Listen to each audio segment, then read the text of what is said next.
자, 오늘 본문의 말씀을 보면 아주 비극적인 장면이 기록되어 있습니다.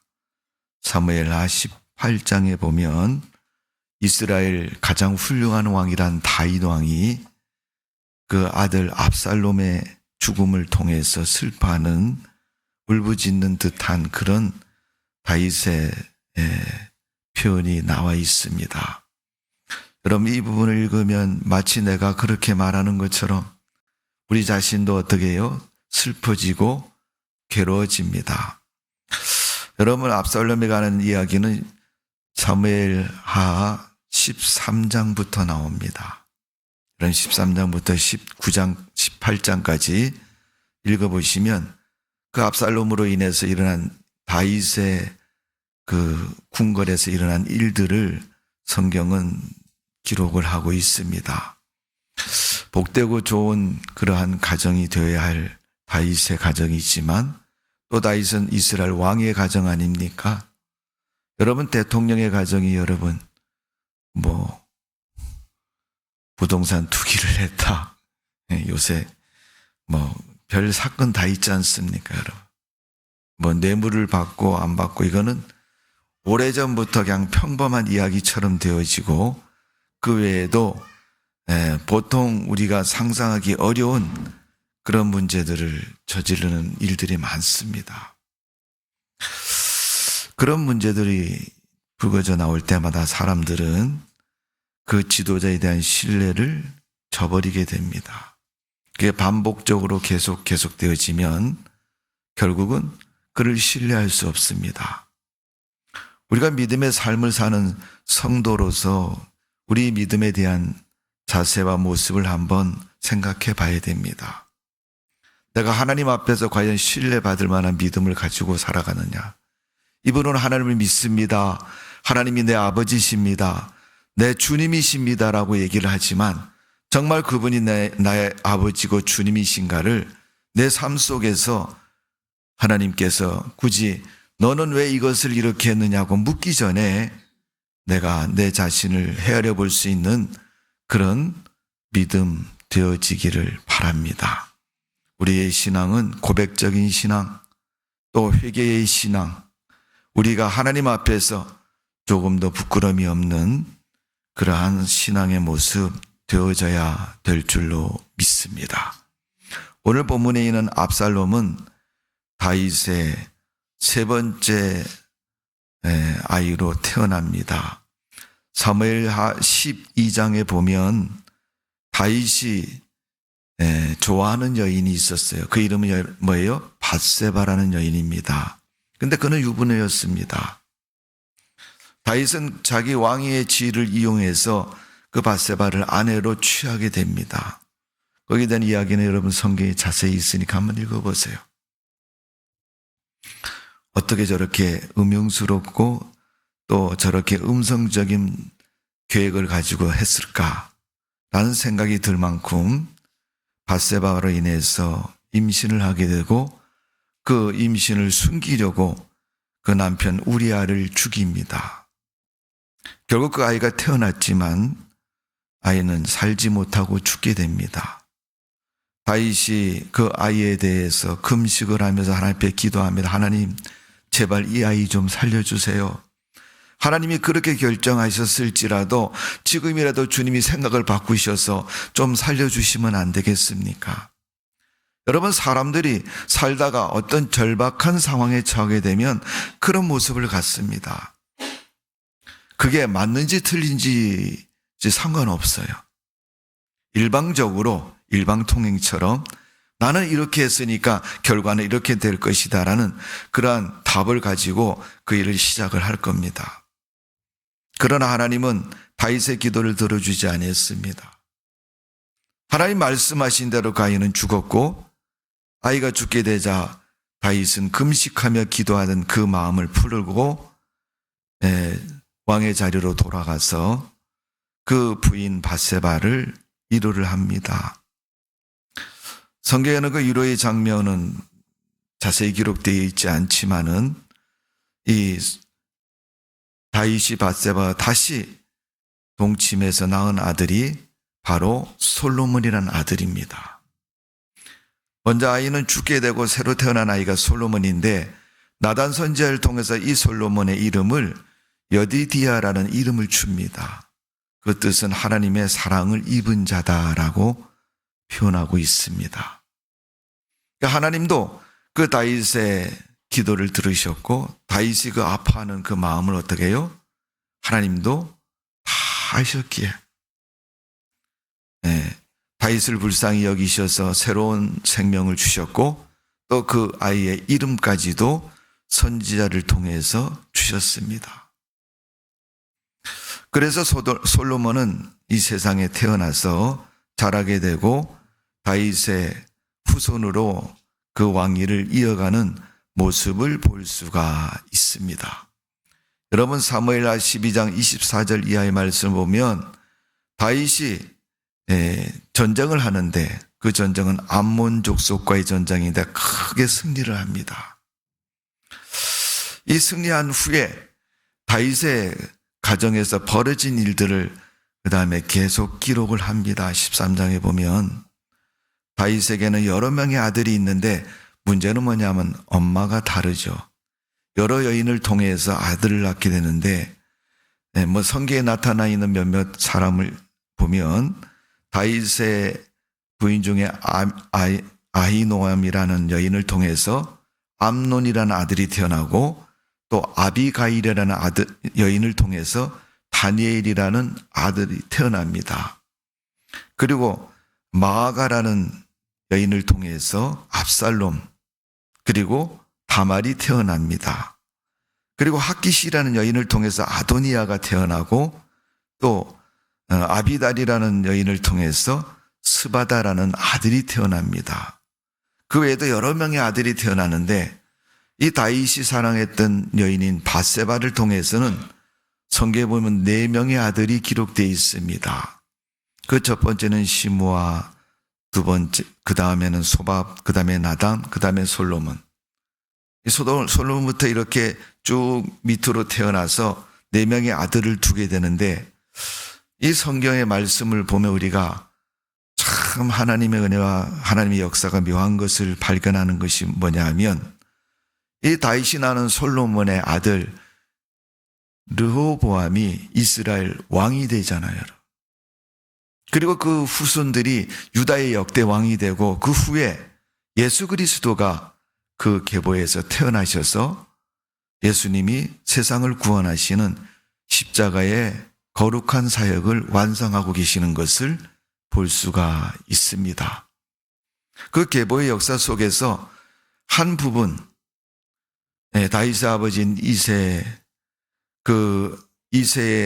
왜 때의 계보를 보면 모압 여인인 룻이라는 여인이 개입이 되어 있습니다. 여러분 구약의 룻기서를 읽어보면 엘리멜렉이 모압 땅으로 살려고 갔다가 거기서 자기도 죽고 아들도 죽고 그 부인 모압에서 다시 베들레헴으로 돌아옵니다. 이 베들레헴으로 돌아온 그 며느리 룻을 통해서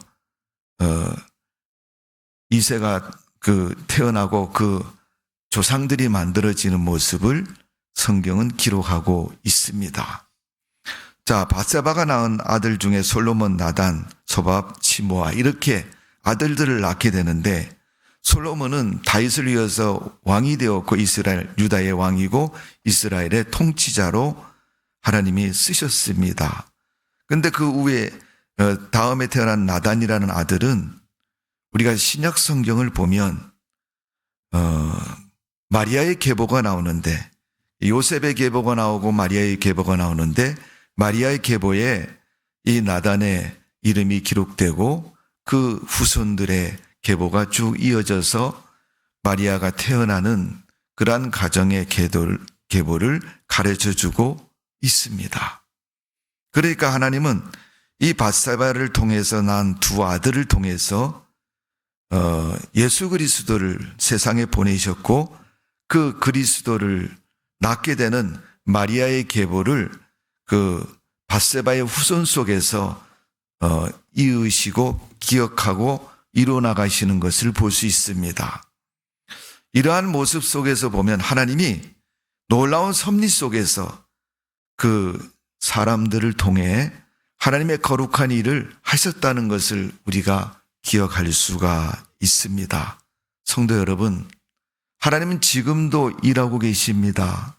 지금은 어떻게 일하십니까?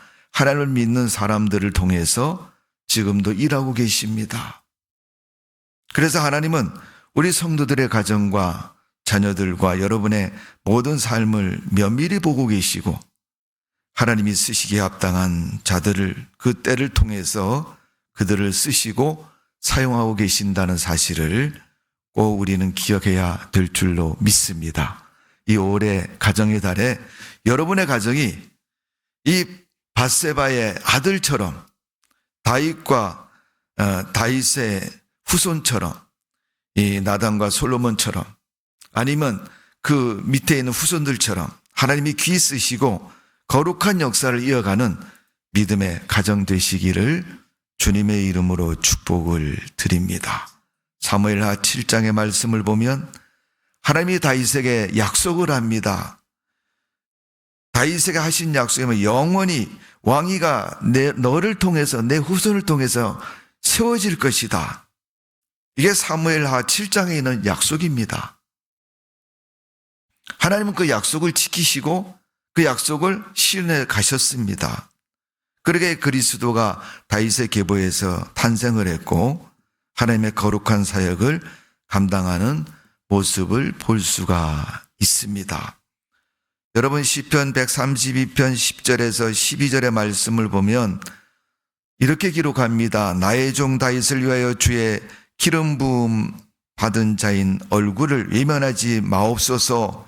여호와께서 다윗에게 성실히 맹세하셨으나 변하지 아니실지라. 이르시기를 내 몸의 소생을 내 위에 돌려 내 자손 내 안에 언약을 그들에게 교훈으로 내 증거로 지킬 때 그들의 후손이 영원히 내 왕위를 위에 앉으리라 하셨나니. 그러니까 하나님이 이어가시고 주관하시는 그 왕의 고난을 다윗에게 약속하셨고 시편에서는 그 약속을 기도 가운데 찬송 가운데 다시금 확인하고 있는 것을 볼 수 있습니다. 그것처럼 오늘 하나님은 하나님의 그 언약을 잘 지키신 그러한 축복의 하나님, 약속의 하나님, 온전히 뜻을 이루어가시는 전능하신 하나님이라는 사실을 기억하시고 그 하나님이 여러분과 여러분 가정과 우리 성도들 가정 위에 함께하는 복된 삶이 되시기를 주님의 이름으로 축원합니다. 자, 마아가의 아들 중에 압살롬이 태어났다 제가 말씀을 드렸습니다. 이 압살롬은 어떤 아들이냐 하면 이 다윗이 여러 명의 부인을 두다 보니까 아들마다 어머니가 다 틀립니다. 근데 여러분 열왕기상하나 역대상하에 보면 왕들의 이름이 나오잖아요. 그들의 정치, 그들의 신앙, 그들의 집안 이런 이야기가 쫙 나옵니다. 근데 그 중에서 꼭 기록되어 있는 부분이 뭐예요? 그 왕의 어머니가 누구였는가 하는 거예요. 여러분. 그 사람이 유대인인가 이방인인가 아니면 어떤 지방 출신의 사람인가를 성경은 기록하고 있습니다. 압살롬을 낳은 마아가라는 여인은 역대상 15장 16절에 보면 성경은 이렇게 말합니다. 마아가가 아세라의 가증한 목상을 만들었고 라고 기록하고 있어요. 그러니까 여러분 성경에 보면 우상 숭배의 대표적인 이름이 뭐예요? 바알, 그 다음에 아세라 목상 이렇게 기록되어 있지 않습니까? 이 두 종류의 대표적인 이름을 거론하고 우상이다. 하나님 아닌 다른 신이라고 말하고 있습니다. 근데 이 압살롬의 엄마인 마아가는 아세라 목상을 세웠다는 건 오늘날로 얘기하면 우리 한국 사회도 조금 그 표현들이 많은데 뭐 그런 거 있잖아요, 여러분. 어떤 집 가문에서 어떤 집 보면은 그 집에서 뭘 만들었다고요? 절을 만들었다. 뭐 이렇게 아는 사람도 있잖아요.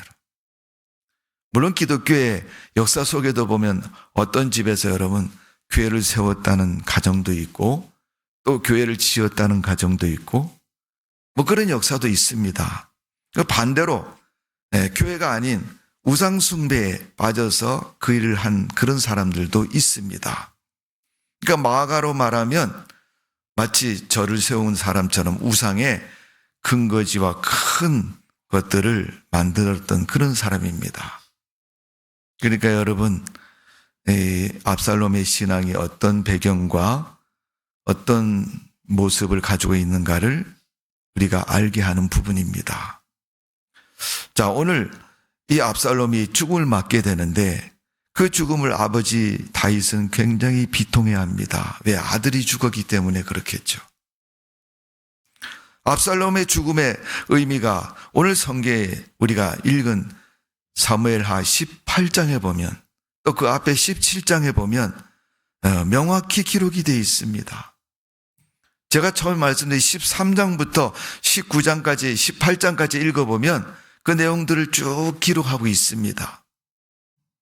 그 중에서 압살롬이 그렇게 불행한 죽음을 맞게 되는 첫 번째 이유는 자기 자신을 너무 과대평가하는 사람이었다. 사무엘하 14장 말씀을 보면 다윗의 가정에 불행한 사건이 뭐냐 하면 다윗이 낳은 아들 중에 암몬이라는 아들이 있습니다. 그리고 압살롬이 있습니다. 그 중에 다말이라는 여인이 있는데 이 여인은 얼굴이 아주 미인이고 고운 그러한 여인입니다.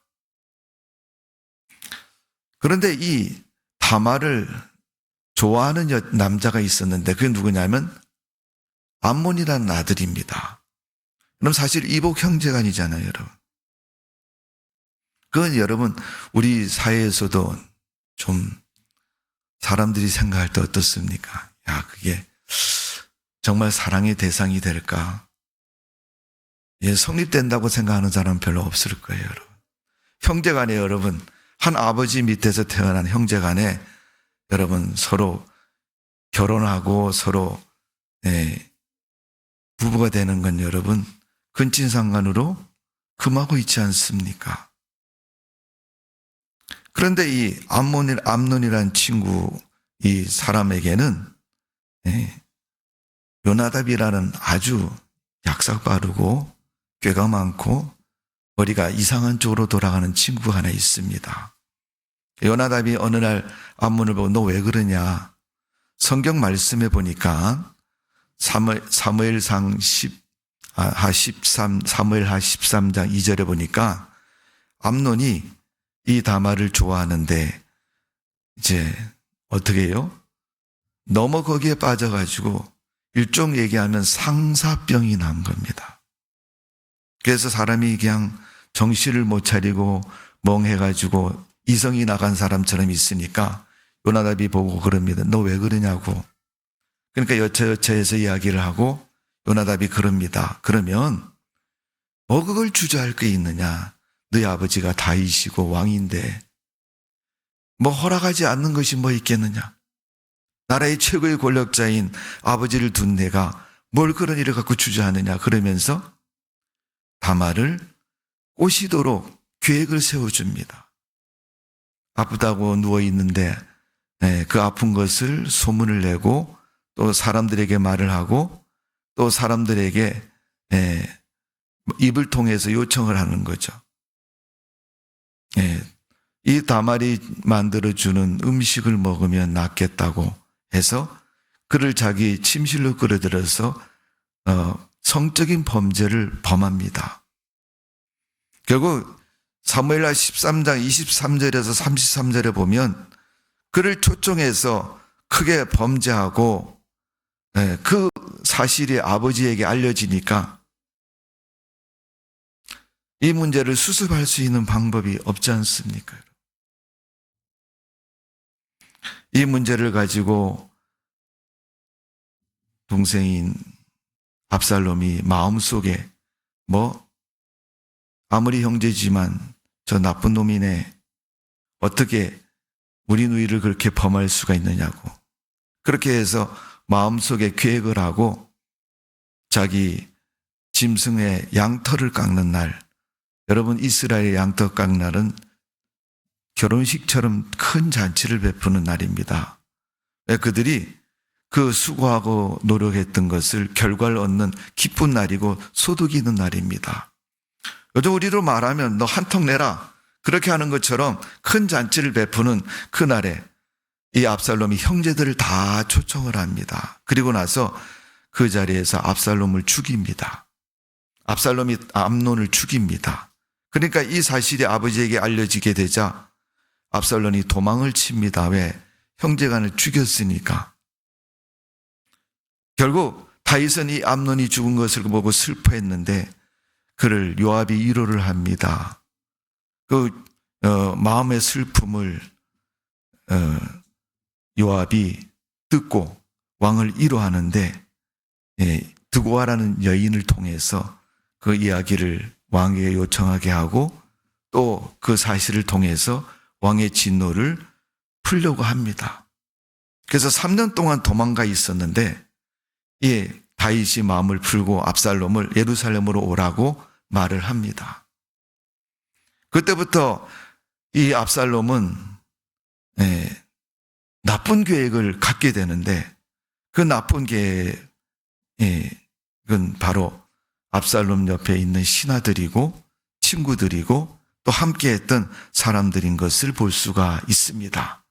사무엘하 14장 이하의 말씀을 보면 다윗과 압살롬이 화해를 했지만은 14장 25절 이하의 말씀을 보면 사람들이 압살롬을 칭찬합니다. 실질적으로 압살롬의 그 외모는 이스라엘 중에서 가장 으뜸이 될 만큼 훌륭하고 멋진 외모를 가졌습니다. 강조해서 나타나고 있는 부분은 바로 머리입니다. 머리카락. 그 머리카락을 여러분 1년에 한 번 깎는데 그것이 여러분 성경에 기록돼. 여러분 미용실 가서 이발소 가서 머리 깎을 때 여러분 머리 깎는 거 성경에 기록됩니까? 안 기록되잖아요, 여러분. 근데 성경에 압살롬에 대해서 이야기할 때 그 머리에 대해서 이야기를 하죠, 여러분.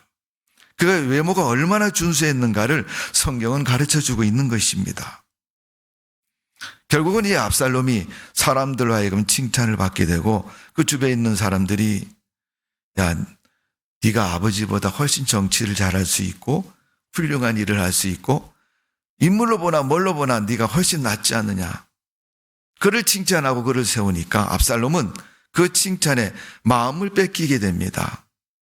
뿐만 아니라 마음만 뺏긴 것이 아니라 그를 돕는다고 말하는 사람들이 많이 있는데 그들의 도움은 압살롬을 돕는 도움이 아니라 압살롬을 죄악에 빠뜨리는 그런 모습을 가져오게 됩니다. 압살롬은 외모를 가지고 교만한 사람이 되었습니다. 우리가 사무엘하 14장 25절의 말씀을 보면 성경은 이렇게 기록하고 있습니다. 제가 읽어드리겠습니다.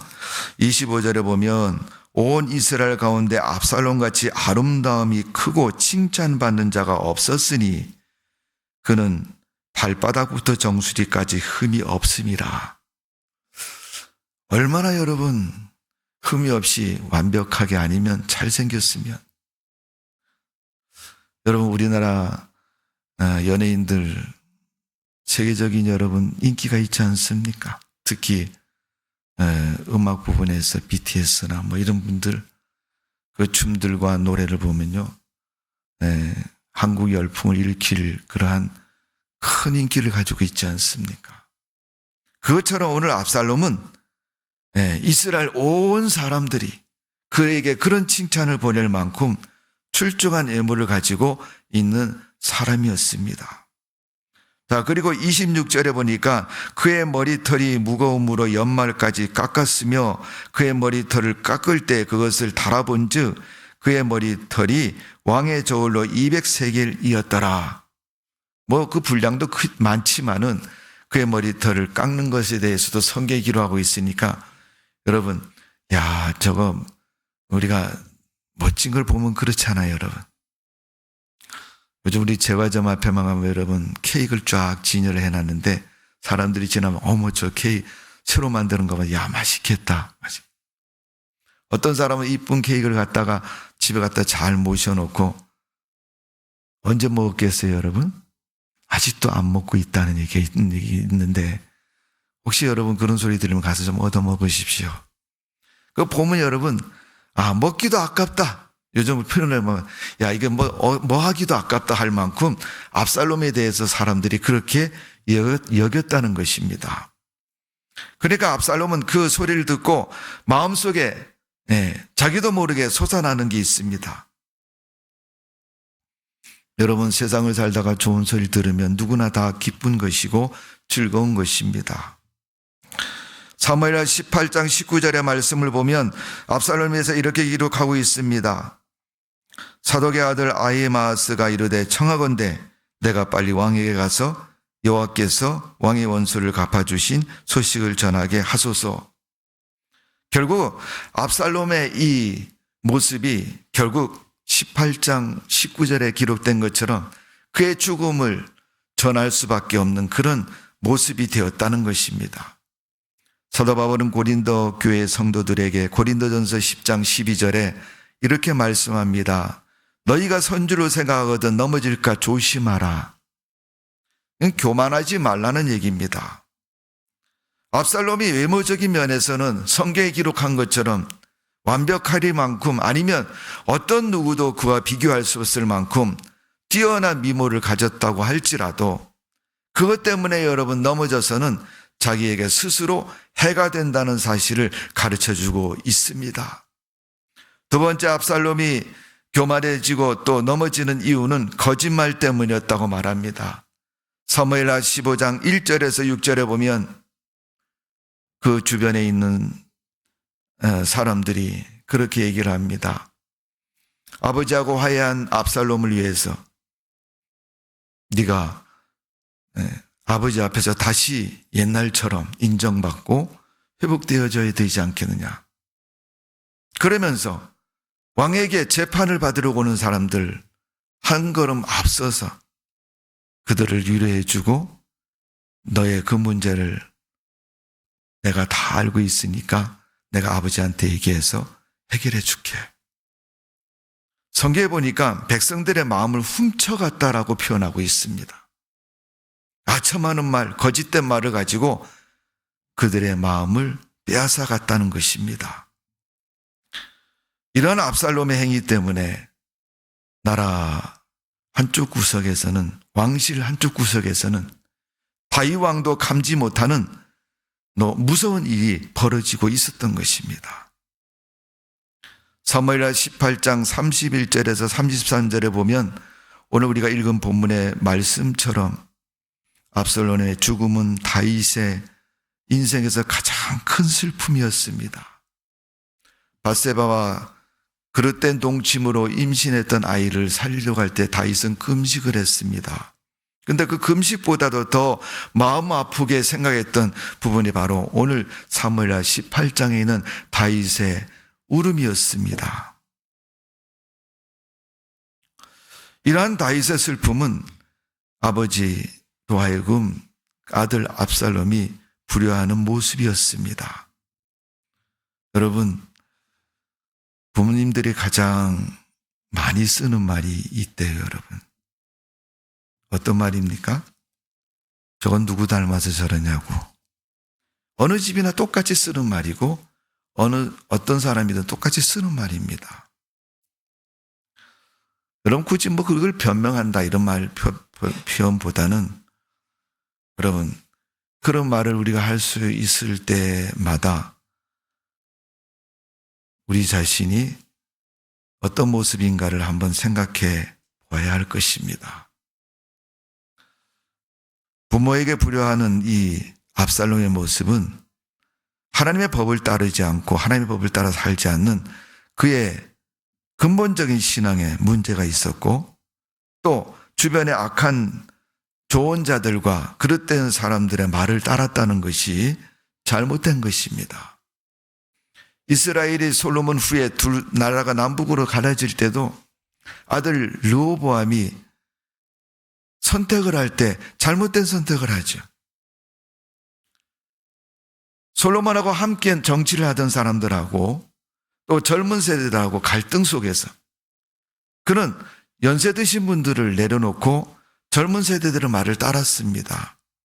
젊은 세대들은 환호를 했을 것이고 맞다고 박수를 쳤을 겁니다. 근데 결과적으로 나라는 엉망이 되고 말았습니다. 오늘 여러분, 우리가 살아가는 삶의 모습이 그렇지 않습니까? 개혁도 외치고 진보도 치고 이런 얘기 저런 얘기 많이 하지만은 근본적으로 오늘날 우리가 이 자리에서 지금 이 모습이 되는 데는 과거가 있었기에 지금 현재가 있는 것입니다. 성경은 하나님의 이 질서를 잘 지키는 자에게 축복해 주시는 줄로 믿습니다. 그래서 하나님의 축복은 부모로부터 자녀에게, 자녀로부터 후손에게 하나님의 그 축복이 되어지는 줄로 믿습니다. 그러니까 여러분, 내게는 누구에게나 다 부모는 있습니다. 내가 나이가 90이 되고 100살이 되어도 내게도 부모가 있는 겁니다. 다만 살아계시지 않고 돌아가셨기 때문에 없는 것처럼 인식될 뿐이지 누구나 다 있습니다. 그렇다면 오늘날 내가 지금 이 순간까지 살아있는 것은 나의 부모를 통해서 받은 축복이고 하나님이 그 부모를 통해서 축복해 주셨기에 오늘날 우리에게 우리가 그 복을 받고 살아간다는 사실을 기억해야 될 줄로 믿습니다. 그래서 하나님은 성경에서 기록하시고 말씀하게 출애굽기 20장 8절에 보면 안식일을 기억하여 거룩히 지키라. 주일 성수라면 복을 주시겠다고 말씀하고 있습니다. 출애굽기 20장 12절에 보면 내 부모를 공경하라 내 생명이 길리라 이렇게 말씀하고 있습니다. 그것처럼 하나님 말씀을 지키고 부모를 공경하는 그 신앙을 가진 자에게 하나님이 복을 주신다는 겁니다. 성도 여러분, 우리가 하나님의 그 축복을 누리는 성도와 가정이 되시기를 주님의 이름으로 축원합니다. 지난주는 어린이 주일, 이번 주는 교회에서 대부분 어버이 주일로 지냅니다. 물론 어버이날은 벌써 지났지만은 이 지난 날이지만 여러분, 다시 한번 하나님이 우리 아버지라는 사실. 여러분 교회 다니는 사람은 누구나 다 하나님을 아버지라 부르잖아요. 아버지라는 호칭은 부모의 호칭 아닙니까? 하나님이 나의 부모님처럼 나의 아버지라고 부르는 것처럼 여러분 집에서도 아버지 말 잘 안 듣는 부모 말 잘 안 듣는 자녀들이 훌륭하게 되는 적은 별로 없습니다. 왜? 부모는 자녀보다 먼저 태어났고 세상을 먼저 산 사람이고 경험된 것에 실패한 것은 가르쳐주지 않고 잘된 것만 가르쳐주고 있습니다. 학교 선생님들은 실패와 성공을 같이 가르칠 수 있을지 모르지만 부모는 실패는 가르치지 않습니다. 오늘 우리가 하나님을 아버지라고 부른다면 하나님이 우리에게 무엇을 가르쳐 주겠습니까? 성경을 통해서 말씀을 통해서 가르쳐 주고 있는 성공적인 삶. 하나님이 우리에게 감동 주시고 말씀해 주시고 우리를 하여금 믿고 따르도록 역사해 주시는 줄로 믿습니다. 문제는 오염이 문제입니다. 세상적으로 보면 환경 오염이 가장 큰 문제인 것처럼 사람들의 세계 속에는 사람의 심령의 오염이 가장 큰 문제입니다. 오염은 오염시켜서 오염이 되기도 하지만 여러분 자연적인 오염도 됩니다. 내가 욕을 하지 않아도 누가 욕하는 모습을 옆에서 들으면 무언적으로 배웁니다, 여러분. 수학, 영어, 학문, 글 가르치는 학원은 많지만 여러분, 욕을 가르치거나 싸움을 가르치거나 도둑질을 가르치거나 근데 사람들은 그것을 합니다. 왜 합니까? 태어난 유전인자 때문에 하는 거예요. 로마서 6장 23절에 죄의 삭은 사망이라고 말하고 있습니다. 죄의 결과는 무조건 사망입니다. 오늘 우리가 죄를 멀리해야 되는 이유는 죄를 두려워해야 되는 이유는 거기에 있는 것입니다.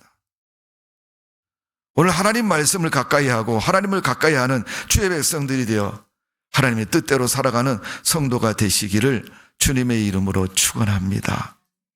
여러분 중구청에서 어린이 아이들 교육을 시키는 교육청에서 지침을 만들었는데 그 지침 가운데 보면 몇 가지 이런 얘기를 소개하고 있습니다.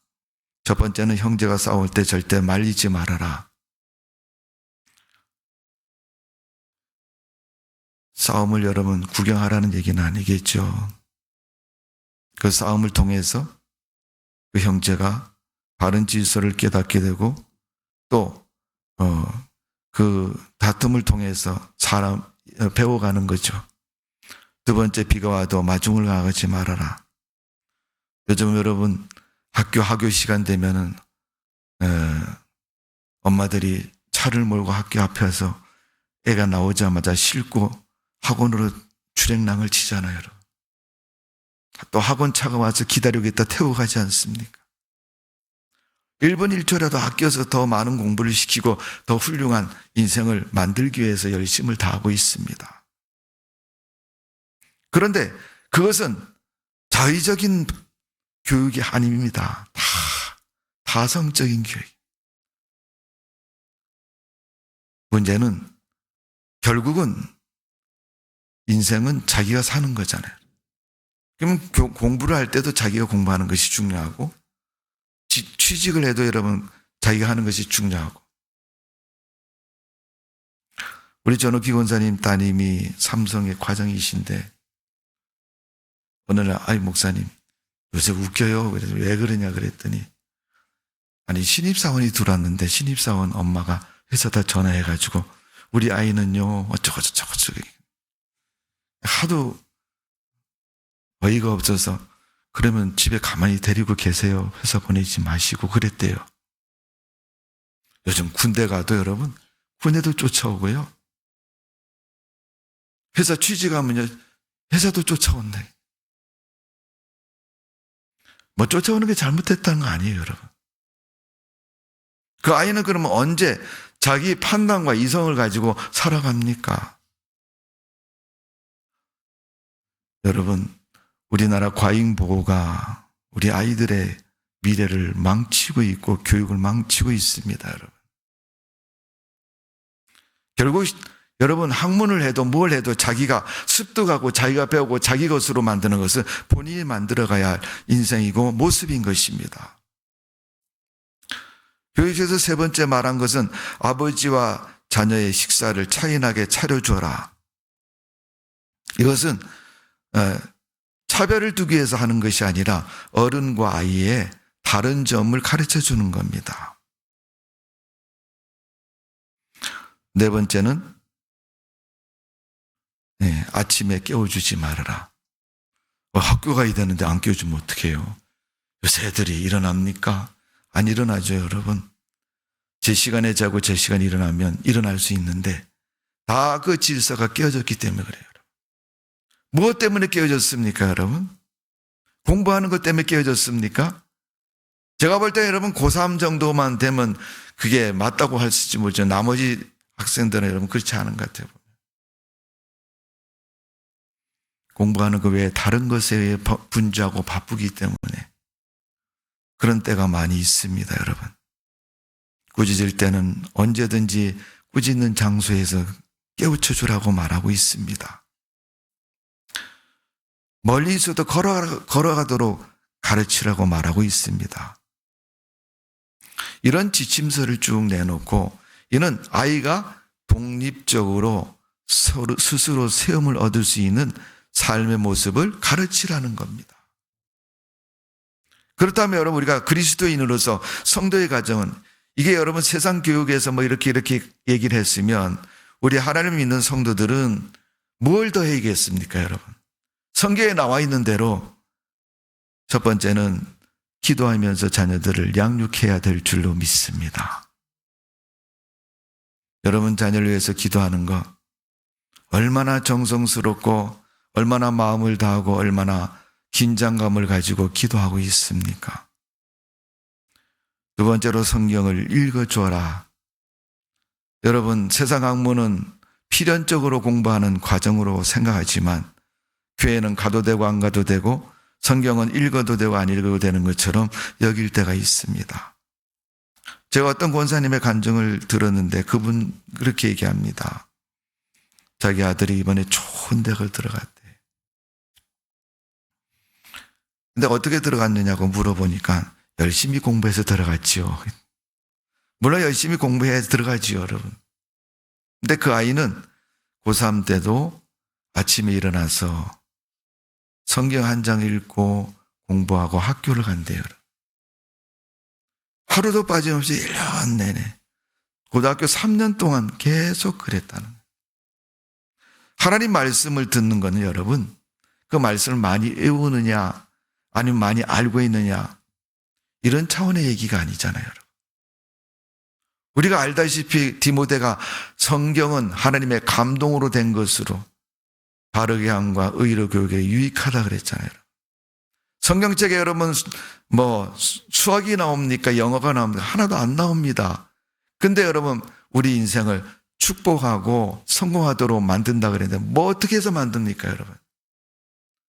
성경 말씀이 하나님의 감동으로 된 것이기 때문에 하나님 말씀을 읽으면 그 하나님 말씀을 읽을 때 성령께서 임재하시고 그의 기억력도 그의 인생도 바꿔주시는 줄로 믿습니다, 여러분. 학원 보내고 학교 보내는 것은 부모가 자식을 위해서 시키는 교육이지 않습니까? 그렇다면 하나님이 그 인생을 책임져 주신다면 하나님 만든 그 인생을 바르게 되기 위해서는 하나님이 그를 교육시켜야 되지 않습니까, 여러분? 그렇다면 하나님의 교육은 언제 되겠습니까? 성령의 감동으로 되어야 되지 않습니까? 그 성령의 감동이 언제 역사합니까? 하나님 말씀을 들을 때, 읽을 때, 그대로 살아갈 때 역사하는 줄로 믿습니다. 그러니까 하나님이 역사하도록 그 장을 우리가 열어놓고 인생을 살아야 되는데 사람들은 그렇게 하지를 않습니다. 오늘 여러분, 그리스도인의 가정은 하나님을 아버지로 고백하는 믿음의 가정 되셔야 될 줄로 믿습니다. 그건 뭐 말 한마디인데 어렵냐고. 정말 그렇습니까, 여러분? 여러분이 하나님을 믿고 교회를 다니는데 정말 하나님을 여러분 아버지로 믿고 따릅니까? 성경 말씀을 읽을 때는 고개를 끄덕거리고 그래, 그럼 맞아. 그건 맞는 얘기네. 고개 끄덕거리는 까지는 누구나 다 해요. 근데 살아갈 때는 그렇게 상관없이 살아갑니다. 마지막으로 크리스천들의 가정은 가정을 위해서 헌신하는 의무를 가르쳐야 되고 지켜야 됩니다. 여러분, 제가 말씀을 드렸지만은 가정의 달에 가족의 공동체를 여러분 가족들이 지켜나가야 됩니다. 자녀들이 자라면 집을 떠나고 분가를 하죠, 여러분. 사실 여러분 편한 점도 있지만은 슬픈 점도 있습니다. 공동체가 깨어지기 때문에. 그렇다고 여러분 다 같이 살 수는 없잖아요. 그러나 우리가 그 공동체 속에서 서로 가족에 대한 사랑과 하나님에 대한 믿음을 잘 지켜나갈 때 하나님이 임재하는 가정, 하나님이 축복하시는 가정, 하나님이 함께 하시는 그런 믿음의 가정 되어질 줄로 믿습니다. 여러분 창세기 18장에 보면 하나님이 12장에 보면 아브라함을 부르셨지 않습니까? 그 부른 아브라함을 창세기 18장에 가면 하나님이 뭐라고 말씀하시냐면 내가 너 아브라함을 통해서 하나님의 거룩한 뜻을 이루고 하나님의 놀라운 섭리를 이뤄나갈 것이라고 말씀하고 계십니다. 하나님이 오늘도 우리 성도들의 가정에게 아브라함의 가정처럼 그런 뜻을 이루기를 원하고 계시는 줄로 믿습니다. 그 뜻을 부모로부터 자녀에게 이르기까지 또 그 후손에 이르기까지 하나님은 이루시기를 원하고 계시는 줄로 믿습니다. 성도 여러분, 여러분 가정이 하나님의 큰 축복을 누리는 복된 가정 되시기를 주님의 이름으로 축원합니다. 기도하겠습니다. 아버지 하나님, 오늘 압살롬이 죽게 됩니다. 무참하게 죽습니다. 아버지를 반역해서 왕의 자리를 찬탈했을 때 많은 신하들이 따르며 압살롬에게 박수를 보냈습니다. 그러나 불행한 죽음을 맞이하고 그는 불행한 인생을 마감합니다. 하나님이 주신 그 거룩한 직분을 자기 마음대로 찬탈했기에 하나님은 그를 용서하지 않으셨습니다. 육신의 아버지 다윗은 슬퍼하며 통곡을 합니다. 내 아들 압살롬아, 내 아들아, 내 아들아, 내 아들 압살롬아 하고 울부짖으면서 가슴을 치는 그 다윗의 슬픔 속에 압살롬의 불효는 끝날 줄 모를 만큼 그런 고통 속에 있는 것을 볼 수 있습니다. 아버지 하나님, 우리가 내 부모를 공경하라, 부모를 효도하라, 부모에게 하나님 말씀으로 자녀를 양육하라고 말씀하셨는데 우리가 하나님의 그 거룩하신 진리를 따라 순종하는 믿음으로 살아갈 수 있도록 도와주옵소서. 부모의 기도가 자녀의 미래를 결정합니다. 우리가 그 사실을 알고 기도하는 부모가 되게 해주시고 또 부모의 말씀을 따라 하나님의 말씀에 순종하는 삶을 살아가는 자녀들 되게 하여 주옵소서. 감사와 영광과 찬송 올려드리며 예수님의 이름으로 기도하옵나이다. 아멘.